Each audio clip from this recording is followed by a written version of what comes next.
paradigm-shifting perspective on the issues of gender violence, sexual assault, domestic violence, relationship abuse, sexual harassment, sexual abuse of children, that whole range of issues that I'll refer to in shorthand as gender violence issues. They've been seen as women's issues that some good men help out with, but I have a problem with that frame, and I don't accept it. I don't see these as women's issues that some good men help out with. In fact, I'm going to argue that these are men's issues, first and foremost. Now, obviously, they're also women's issues, so I appreciate that. But calling gender violence a women's issue is part of the problem for a number of reasons. The first is that it gives men an excuse not to pay attention, right? A lot of men hear the term women's issues, and we tend to tune it out, and we think, hey, I'm a guy, that's for the girls, or that's for the women. And a lot of men literally don't get beyond the first sentence as a result. It's almost like a chip in our brain is activated, and the neural pathways take our attention in a different direction when we hear the term women's issues. This is also true, by the way, of the word gender, because a lot of people hear the word gender and they think it means women. So they think that gender issues is synonymous with women's issues. There's some confusion about the term gender. And actually, let me illustrate that confusion by way of analogy. So let's talk for a moment about race. In the U.S., when we hear the word race, a lot of people think that means African American, Latino, Asian American, Native American, South Asian, Pacific Islander, on and on. A lot of people, when they hear the word sexual orientation, think it means gay, lesbian, bisexual. And a lot of people, when they hear the word gender, think it means women.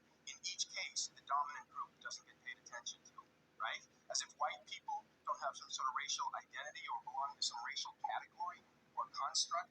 As if heterosexual people don't have a sexual orientation. As if men don't have a gender. This is one of the ways that dominant systems maintain and reproduce themselves, which is to say the dominant group is rarely challenged to even think about its dominance, because that's one of the key characteristics of power and privilege, the ability to go unexamined, lacking introspection, in fact being rendered invisible in large measure in the discourse about issues that are primarily about us. And this is amazing how this works in domestic and sexual violence, how men have been largely erased from so much of the conversation about a subject that is centrally about men. And I'm going to illustrate what I'm talking about by using the old tech. I'm old school on some fundamental regards. I make films and I work with, high tech, but I'm still old school as an educator. And I want to share with you this exercise that illustrates on the sentence structure level how the way that we think, literally the way that we use language, conspires to keep our attention off of men. This is about domestic violence in particular, but you can plug in other analogs. This comes from the work of the feminist linguist Julia Penelope. It starts with a very basic English sentence. John beat Mary. That's a good English sentence. John is the subject, beat is the verb, Mary is the object. Good sentence. Now we're going to move to the second sentence, which says the same thing in the passive voice. Mary was beaten by John, and now a whole lot has happened in one sentence. We've gone from John beat Mary to Mary was beaten by John. We've shifted our focus in one sentence from John to Mary. And you can see John is very close to the end of the sentence, close to dropping off the map of our psychic plane. The third sentence, John is dropped, and we have Mary was beaten, and now it's all about Mary. We're not even thinking about John, it's totally focused on Mary. Over the past generation, the term we've used synonymous with beaten is battered, so here we have Mary was battered. And the final sentence in this sequence, flowing from the others, is Mary is a battered woman. So now Mary's very identity, Mary is a battered woman, is what was done to her by John in the first instance. We demonstrated that John has long ago left the conversation. Now, those of us who work in domestic and sexual violence field know that victim blaming is pervasive in this realm, which is to say, blaming the person to whom something was done rather than the person who did it. And we say things like, why do these women go out with these men? Why are they attracted to these men? Why do they keep going back? What was she wearing at that party? What a stupid thing to do. Why was she drinking with that group of guys in that hotel room? This is victim blaming. And there are numerous reasons for it, but one of them is that our whole cognitive structure is set up to blame victims. This is all unconscious. Our whole cognitive structure is set up to ask questions about women and women's choices and what they're doing, thinking, and wearing. And I'm not going to shout down people who ask questions about women. Okay, it's a legitimate thing to ask. But let's be clear, asking questions about Mary is not going to get us anywhere in terms of preventing violence. We have to ask a different set of questions. You can see where I'm going with this, right? The questions are not about Mary, they're about John. The questions include things like, why does John beat Mary? Why is domestic violence still a big problem in the United States and all over the world? What's going on? Why do so many men abuse physically, emotionally, and verbally and other ways the women and girls and the men and boys that they claim to love? What's going on with men? Why do so many adult men sexually abuse little girls and little boys? Why is that a common problem in our society and all over the world today? Why do we hear over and over again about new scandals erupting in major institutions like the Catholic Church or the Penn State football program or the Boy Scouts of America, on and on and on, and in local communities all over the country and all over the world, right? We hear about it all the time. Sexual abuse of children. What's going on with men? Why do so many men rape women in our society and around the world? Why do so many men rape other men? What is going on with men? And then what is the role of the various institutions in our society that are helping to produce abusive men at pandemic rates? Because this isn't about individual perpetrators. That's a naive way to understanding what is a much deeper and more systematic social problem. You know, the perpetrators aren't these, monsters who crawl out of the swamp and come into town and do their nasty business and then retreat into the darkness. That's a very naive notion, right? Perpetrators are much more normal than that and everyday than that. So the question is, what are we doing here in our society and in the world? What are the roles of various institutions in helping to produce abusive men? What's the role of religious belief systems, the sports culture, the pornography culture, the family structure, economics, and how that intersects, and race and ethnicity and how that intersects? How does all this work? And then once we start making those kind of connections and asking those important and big questions, then we can talk about how we can be transformed. How can we do something differently? How can we change the practices? How can we change the socialization of boys and the definitions of manhood that lead to these current outcomes? These are the kind of questions that we need to be asking and the kind of work that we need to be doing. But if we're endlessly focused on what women are doing and thinking in relationships or elsewhere, we're not going to get to that piece. Now, I understand that a lot of women who've been trying to speak out about these issues today and yesterday and for years and years often get shouted down for their efforts. They get called nasty names like male basher and man hater, the disgusting and offensive feminazi, right? You know what all this is about? It's called kill the messenger. It's because the women who are standing up and speaking up for themselves and for other women, as well as for men and boys, it's a statement to them to sit down and shut up. Keep the current system in place because we don't like it when people rock the boat. We don't like it when people challenge our power. You better sit down and shut up, basically. And thank goodness that women haven't done that. Thank goodness that we live in a world where there's so much women's leadership that can counteract that. But one of the powerful roles that men can play in this work is that we can say some things that sometimes women can't say. Or, better yet, we can be heard saying some things that women often can't be heard saying. Now, I appreciate that's a problem. It's sexism, but it's the truth. And so one of the things that I say to men, and my colleagues and I always say this, is we need more men who have the courage and the strength to start standing up and saying some of this stuff. And standing with women, not against them, pretending that somehow this is a battle between the sexes and other kinds of nonsense. We live in the world together. And by the way, one of the things that really bothers me about some of the rhetoric against feminists and others who have built the battered women's and rape crisis movements around the world is that somehow, like I said, that they're anti-male. What about all the boys who are profoundly affected in a negative way by what some adult man is doing against their mother, themselves, their sisters? What about all those boys? What about all the young men and boys who have been traumatized by adult men's violence? You know what? The same system that produces men who abuse women produces men who abuse other men. And if you want to talk about male victims, let's talk about male victims. Most male victims of violence are the victims of other men's violence. So that's something that both women and men have in common. We are both victims of men's violence. So we have it in our direct self-interest, not to mention the fact that most men that I know have women and girls that we care deeply about in our families and our friendship circles and in every other way. So there's so many reasons why we need men to speak out. It seems obvious saying it out loud, doesn't it? Now, the nature of the work that I do and my colleagues do in the sports culture, in the U.S. military, in schools, we pioneered this approach called the bystander approach to gender violence prevention. And I just want to give you the highlights of the bystander approach because it's a big sort of thematic shift, although there's lots of particulars. But the heart of it is, instead of seeing men as perpetrators, women as victims, or women as perpetrators, men as victims, or any combination in there, I'm using the gender binary. I know there's more than men and women. There's more than male and female.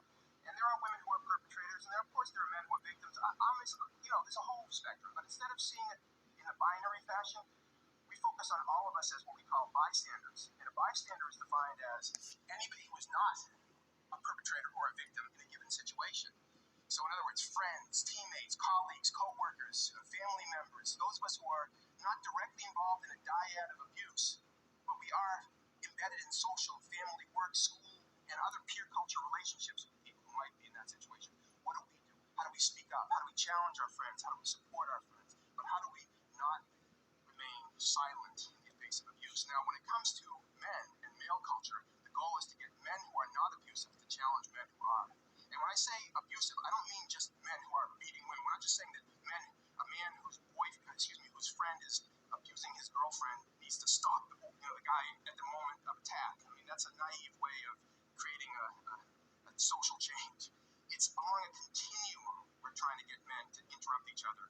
So, for example, if you're a guy and you're in a group of guys playing poker, talking, hanging out, no women present, and another guy says something sexist or degrading or harassing about women, instead of laughing along or pretending you didn't hear it, we need men to say, "Hey, that's not funny. It could be my sister you're talking about, and can you joke about something else? Or can you talk about something else? I don't appreciate that kind of talk." Just like if you're a white person and another white person makes a racist comment, I hope, that white people would interrupt that racist enactment by a fellow white person. Just like with heterosexism, if you're a heterosexual person and you yourself don't enact harassing or abusive behaviors towards people of varying sexual orientations, if you don't say something in the face of other heterosexual people doing that, then in a sense, isn't your silence a form of consent and complicity?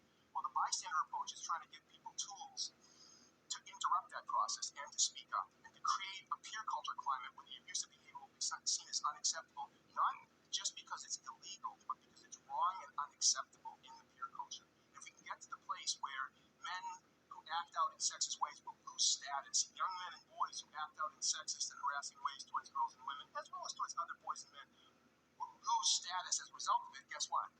We'll see a radical diminution of the abuse. Because the typical perpetrator is not sick and twisted, he's a normal guy in every other way, isn't he?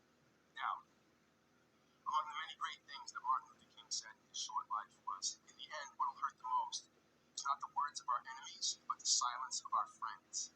In the end, what will hurt the most is not the words of our enemies, but the silence of our friends. There's been an awful lot of silence in male culture about this ongoing tragedy of men's violence against women and children, hasn't there? There's been an awful lot of silence. And all I'm saying is that we need to break that silence, and we need more men to do that.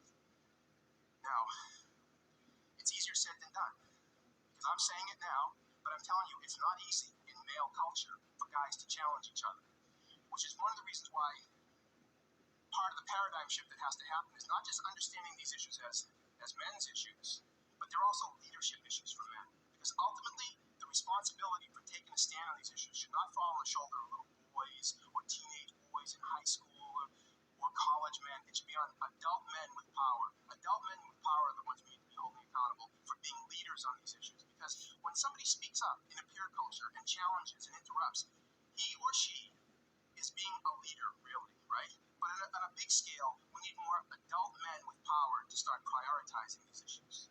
And we haven't seen that yet, have we? Now, I was at a dinner a number of years ago, and I work extensively with the U.S. military, all the services. And I was at this dinner, and this woman said to me, I think she thought she was a little clever, she said, "So how long have you been doing sensitivity training with the Marines?"